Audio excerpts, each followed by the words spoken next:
자, 만해 한용운 선생님의 수의 비밀이라는 시야. 수는 우리가 그 실로다 이렇게 예쁘게 그림 이렇게 뭐라 그래야 돼? 놓는 거를 수라고 하잖아. 그 수의 비밀이야. 근데 여기 지금 수 놓는 행위가 사실은 그 여인들이 이렇게 하는 행위잖아. 일상적인 행위잖아. 그지? 근데 그게 일상적 행위가 아닌 것처럼 지금 관념적인 것을 이야기하고 있기 때문에 시가 다소 어려울 수도 있어. 그 다음에 우리가 만해 선생님 시에 나오는 당신은 누굽니까? 그러면 당신이 여러 가지로 해석되잖아. 먼저 뭐 그냥 일반적으로 사랑하는 님을 당신이라고 하고, 또 독립운동을 하는 독립운동가 입장에서는 조국이 당신이 될 수도 있고, 여기 만해 선생님처럼 스님한테 당신은 부처님이 될 수도 있고 부처님의 도가 될 수도 있고, 알았니? 여러 가지로 해석되는 거야. 자, 그러면 일단 여기는 역설적 표현도 등장하기 때문에 본문을 보도록 하자. 처음에 이렇게 시작해. 나는 당신의 옷을 다 지어 놓았습니다 라고 했어. 이 옷은 뭐냐면 화자가 당신을 위해서 하는 모든 정성을 쏟아놓은 결과물이야. 알았니? 그러니까 나는 당신을 사랑하기 때문에 내 마음을 다해서 정성껏 다 만들어 놓은 게 옷입니다. 그러니까 사랑의 징표가 바로 옷이다. 근데 사랑의 징표가 완성됐어. 이건 온갖 정성과 사랑을 쏟아서 만들어놨다는 얘기잖아. 그지? 화자가 등장해서 직접적으로 대상은 당신이고, 주로 옷에 나온 것은 여기 나온 이제 시를 볼게. 왜냐하면 옷을 다 만드는 것까지는 그랬는데 거기에다가 수를 놓으면 더 아름다운 옷이 될 수도 있잖아. 그지? 그게 완성이라고 보면 되겠지. 그지? 최종적인 완성이 뭐야? 수를 놓는 거지, 옷에다가. 자, 심의도 짓고 도포도 짓고 자리옷도 지었습니다. 심의라는 게 원래 선비들이 입던 아주 뭐랄까 그 흰 배에다가 두루마기가 모양으로 해가지고 소매도 넓게 한 그 선비의 옷을 말하는 거야.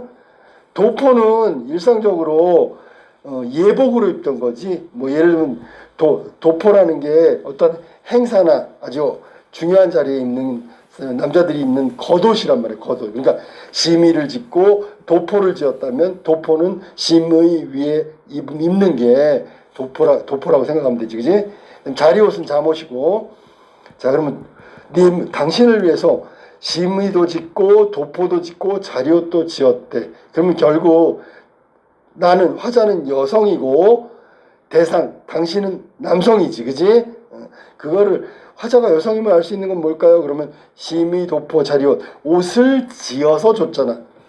그러면 선생님 남자가 옷을 지으면 안 되나요?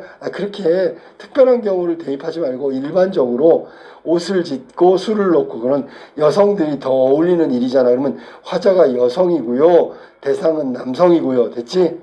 근데 이렇게 심의와 도포와 자리옷 다 지었는데 짓지 아니한 것은 작은 주머니에 수 놓는 것일 뿐입니다. 그러면 이거 작은 주머니에 수 놓는 게 뭐야? 우리 활용점정이라는 얘기 들어봤지?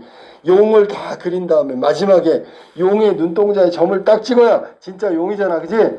그것처럼 작은 주머니에 수를 완성해야지 완벽하게 100% 님을 위한 옷이 완성되는 거잖아. 그럼 아직 미완인데 중요한 건 뭐냐면 작은 주머니에 수 놓는 행위가 굉장히 중요한 거예요. 여기서는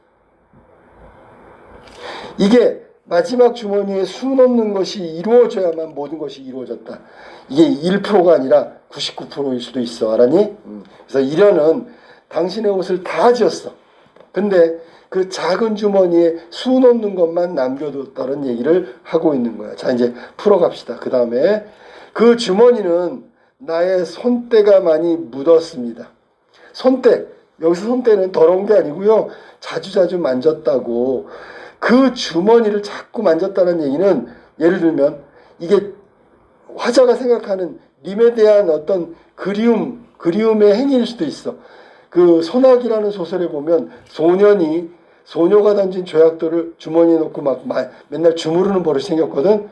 소녀한테 받은 거가 그거거든. 조약돌이지만. 그것처럼 손때가 많이 묻었다는 얘기는 주머니를 자주 만지작 거렸다는 얘기겠지. 누가? 화자가. 자, 짓다가 놓아두고 이런 식으로 만지작거렸구나. 자, 짓다가 놓아두고 한 까닭입니다. 그럼 봐봐. 왜 짓다가 놓아뒀을까? 힘들어서? No. 짓다가 왜 놓아뒀을까? 귀찮아서? No. 더 좋은 거, 더 아름다운 거, 더 님한테 어울리는 거, 이거 고민하는 거야, 고민. 무엇을 술을 놓을까? 무슨 색을 할까? 이런 뜻이야. 그럼 결국 손때가 묻었다는 얘기는 그만큼 님에게 그 마지막 술을 놓는 정성을 하기 위해서 고민을 많이 했다는 얘기가 되겠네. 그지? 자, 다음. 다른 사람들은 나의 바느질 솜씨가 별로 없는 줄로 알지만, 왜? 야, 옷을 다 만들었는데 술을 못 넣어? 그 실력이 없나 보다. 왜 이렇게 오래 걸려? 완성이 안 돼. 이래서 오해할 수는 있어. 그러한 비밀, 마지막에 작은 주머니에 술을 놓지 않은 이유를 말하는 게 비밀이란 말이야. 나밖에는 아는 사람이 없습니다. 그럼 비밀을 말해보세요. 그럼 뭐라 그래야 돼? 내가 술을 놓을 줄 몰라서 안 놓은 게 아니고 어떤 걸 놓을까라고 고민하다 보니까 자꾸 뒤로 밀린 것뿐이야. 이건 나만 아는 비밀이지.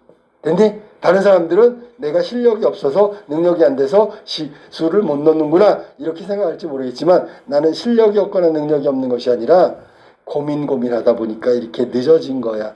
이게 늦어진 비밀, 이유란 말이야. 이걸 아는 건 나밖에 없어 라는 얘기야. 그 다음에 나는 마음이 아프고 쓰린 때에 주머니에 술을 놓으려면 나의 마음은 수 놓는 금실을 따라 바늘구멍으로 들어가고 주머니 속에서 맑은 노래가 나와서 나의 마음이 됩니다. 자, 그러면 한마디로 얘기해볼까? 내가 마음이 아플 때 술을 놓으면 어때? 마음이 평화로워져. 마음이 안정돼. 지금 선생님이 읽은 부분이야. 알았니? 나는 여기 괄호 묶어볼래? 나는 마음이 아프고부터 괄호 묶어봐. 나는 마음이 아프고부터 맨 마지막에 나의 마음이 됩니다. 괄호 닫고. 이 세 줄은 결국 술을 놓으면 내 마음이 안정된다 그랬잖아. 마음이 진정된다 그랬잖아. 그러니까 술을 완성하지 않은 이유래. 자, 말이 안 되는 거기 때문에 지금 얘기하는 거야. 알았니? 그 다음에 그러고 아직 이 세상에는 그 주머니에 넣을 만한 무슨 보물이 없습니다. 그 보물은 아주 가치 있는 것이고 소중한 것인데 아직 술을 완성하지 않은 이유는 거기에 술을 넣을 보물이 없단 말이야. 그럼 두 번째 이유가 더 합당하지. 첫 번째 이유는 말이 안 돼 사실은. 마음이 진정되면 더 술을 놓아야지. 자, 그걸 잘 생각해 봐야 돼. 자, 그 다음에 이 작은 주머니는 자, 이제 나왔다. 짓기 싫어서 짓지 못하는 것이 아니라 짓고 싶지 않아서 짓고 싶어서 다 짓지 않은 것입니다. 이게 역설이란 말이야. 짓고 싶어서 다 짓지 않았대.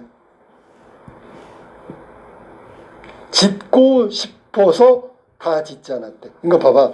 남겨둔 거지. 술을 놓는 게 마음의 안정을 찾는 거란 말이야. 그러면 술을 다 놓아버리면 내 마음이 아플 때 안정을 되려면 할 게 없잖아. 그래서 남겨놓은 거야. 첫 번째 이유가 이제 설명이 됐지. 지금 짓고 싶어서 다 짓지 않았다는 게 역설적 표현이고, 그러면 짓고 싶으면 지어야지.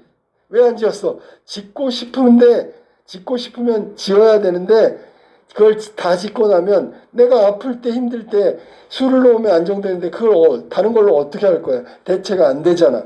그래서 남겨놓은 거야. 이해됐니? 결국은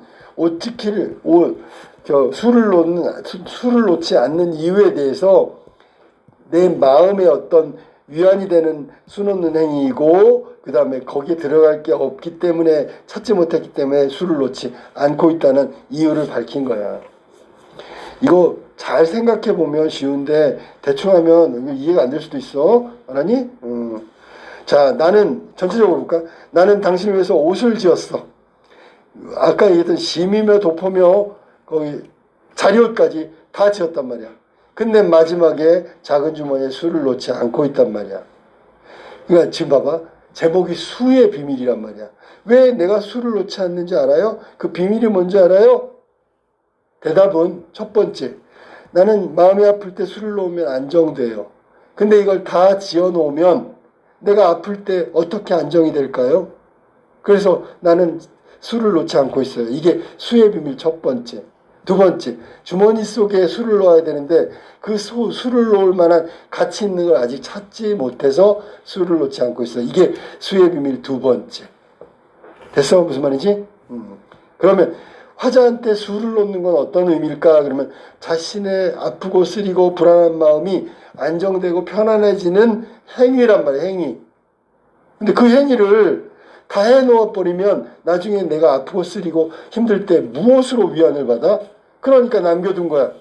두 번째, 님에게 어울리는 님의 작은 주머니에 담을 만한 가치 있는 것을 찾아야지만 그걸 술을 넣어야 될 텐데 아직 찾지 못했기 때문에 술을 놓지 않고 있는 거야. 그래서 술을 놓지 않고 기다리고 있는 거란 말이야. 이게 수 놓는 수 놓는 일이 화자한테 어떤 의미를 주고 있고 왜 술을 놓지 않고 있는지를 설명해 준 거야, 선생님이. 자, 어쨌거나 제목의 수의 비밀 두 가지는 우리가 밝혀냈다. 됐죠? 자, 그러면 자, 이 시의 화자가 있잖아. 술을 놓다가 말다가 반복했대. 그래서 생긴 게 뭘까? 손때지, 손때. 더러운 게 아니야, 절대로. 고민의 흔적이다. 두 번째, 수 놓는 행위는 화자의 마음을 진정시키고 화자에게 위안을 주는 어떤 것을 만들어낼까? 그러면 맑은 노래라고 해야 돼. 거기 이어절로 하면 맑은 노래. 술을 놓다 보면 있죠? 맑은 노래가 나와요. 그러면 내 마음이 안정되고 위안을 얻어요. 그러니까 수 놓는 행위는 잠깐 남겨두는 게 좋아. 왜냐하면 내가 아프고 힘들고 불안할 때 그런 행위에 수 놓는 일이라도 있어야 될 거 아닙니까? 그래서 남겨뒀다는 얘기야. 그럼 술을 놓다 보면 맑은 노래가 흘러나와요. 그럼 나는 위안을 얻고 마음이 깨끗해지고 마음이 안정돼요. 라는 얘기야. 자, 그 다음에 이 말이 맞나 봐. 화자는 당신을 위해 서둘러 옷을 지었다. 맞아, 틀려? 아니지요. 서둘러 옷을 지은 건 아니지. 옷이 다 지어지려면 작은 주머니까지 전부 다란 말이야. 알았니? 정성을 다했기 때문에 빨리빨리 서둘러 짓는 건 아니야. 그 다음에 이 작품의 마지막 행위는 역설법이 사용됐다? 맞지요? 어디야? 짓고 싶어서 다 짓지 않는 것. 이게 역설적 표현에 해당되겠지. 자, 그러면 수를 놓는다는 건, 이 시에서 수를 놓는다는 건 님에게 사랑과 정성을 마무리하는 행위다. 마무리. 알았어? 옷 짓는 게 마무리된다는 게 사랑과 정성이 마무리되는 거야. 작은 주머니에 수가 완성되면 그 다음에 님에 대한 사랑의 행위겠지. 그지? 님을 사랑하니까 옷을 만들고 옷을 만드는 행위에 수를 놓는 것까지 포함되니까 사랑의 행위라고 봐야 돼. 또 하나, 님을 기다리는 행위야. 수를 놓는 건.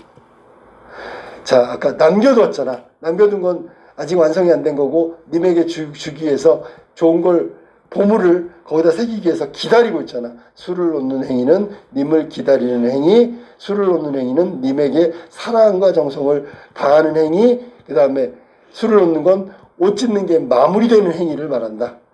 자, 손때는 고민의 흔적이고 만졌다 놨다 하는 건, 그만뒀다 수를 놓았다 그만두다 하는 거는 이건 반복된 흔적이 바로 손때고 그건 고민의 흔적이다. 그 다음에 맑은 노래는 수 놓는 행위를 통해서 화자가 마음의 위안과 정화, 안정을 얻을 수 있게 해주는 게 수 놓는 행위 중에 나오는 게 맑은 노래다.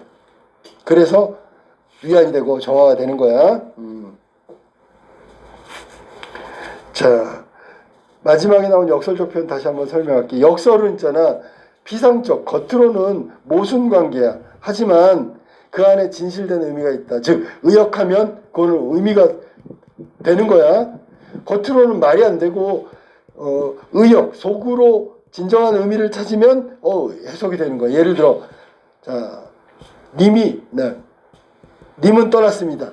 나는 님을 보내지 않았습니다. 이거는 역설적 표현이잖아. 님이 떠났다며. 그럼 나는 님을 보낸 거잖아.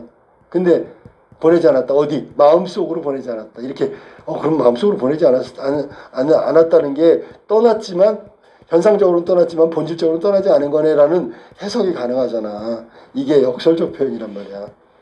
예를 들어 결별이 이룩하는 축복. 그럼 결별은 헤어지는 건데 헤어지는 게 축복이래. 말이 안 되잖아. 그런데 헤어질 때 정말 헤어질 운명에 헤어지는 건 축복일 수 있다고. 이 자연현상 중에 겨울이 다가고 봄이 오잖아. 그럼 겨울은 봄이 올 때쯤 되면 가야 되는 거잖아. 결별해야 되잖아. 근데 안 가고 막 봄이 됐는데 눈이 내려.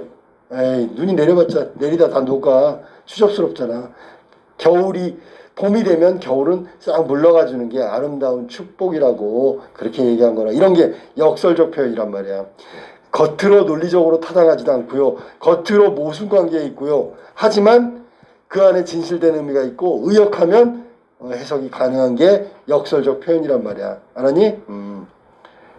자, 아까 얘기했던 거 마무리로 마지막으로 얘기하고, 수 놓는 행위를 지금 과정에서 그 위안과 정화를 얻고 있는 이 화자는 있잖아. 수 놓기를 계속할 수가 없어. 그러니까 수를 여기서 다 완성하면 안 돼. 남겨둬야지만 수 놓는 행위를 이어갈 수 있다는 거지.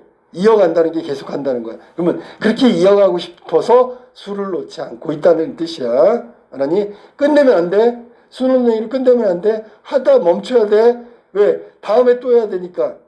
계속한다는 게 그 다음에 이어서 조금 하고 또 이어서 조금 하고 그렇게 한다는 얘기라. 그게 바로 수 놓는 행위를 수를 완성하지 못하는 이유란 말이야. 수의 비밀이 바로 그거란 말이지. 그 다음에 또 하나는 아까도 얘기했지만 그 작은 주머니에 진짜 넣어야 될 가치 있는 거 보물, 그걸 아직 내가 발견하지 못했단 말이야. 님한테 어울리는 걸 찾아야 되는데 그걸 못 찾았단 말이야. 그러니까 그걸 찾을 때까지는 수를 놓을 수가 없지. 기다려야지. 대기해야지. 찾아야지 먼저. 그래서 수를 짓지 않고 있다. 그러니까 그렇게 하기 위해서 지금 수를 놓지 않고 있는 거야. 계속해서 나중에 외로울 때 아플 때 이어가기 위해서 수를 남겨놓은 거고, 또 거기에 넣을 걸 찾을 때까지 기다리면서 수를 놓지 않고 있는 거지. 이게 지금 수의 비밀에 관한 비밀을 내가 알려준 거야. 알겠니? 이게 만해 선생님의 수의 비밀이고, 아까도 얘기했던 거 다시 얘기 한번 마무리할게. 그 만해 선생님의 당신은 진짜 그냥 사랑하는 님일 수도 있고, 뭐 백성이면 조국일 수도 있고, 독립운동가도 조국일 수도 있고, 다른 말로 하면 독립일 수도 있어. 알았니? 그 다음에 민족일 수도 있고, 진리일 수도 있고, 불교적 진리, 뭐 불교적 진리 그렇게 국한할 필요 없고 진리라고 하면 되겠지, 그지? 그 다음에 뭐 자유일 수도 있고 행복일 수도 있고 어떤 것든지 다 된단 말이야. 최고의 가치는 전부 당신이 될 수 있어. 부처님도 될 수 있고. 자,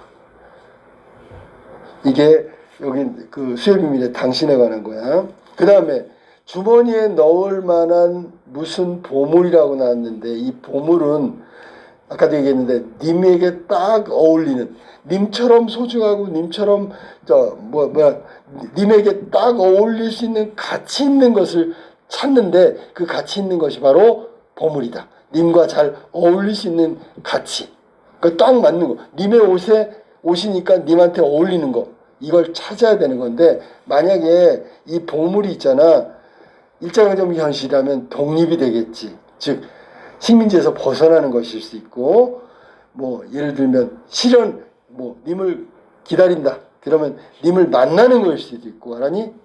그 다음에 스님이라면 부처님이 가르침의 핵심인 도 있잖아. 진리, 불교의 진리, 가르침. 우리가 불교에서 말하는 득도 있잖아. 도, 그거에 해당되는 것일 수도 있고. 이것도 가장 가치 있는 것이라고 생각하면 돼. 단 님과 잘 어울리는 가치 있는 것이라고 하면 돼. 상황에 따라서 좀 달라지지만 이게 주머니에 넣을 만한 무슨 보물에 해당되는 것이다. 수의 비밀이었어.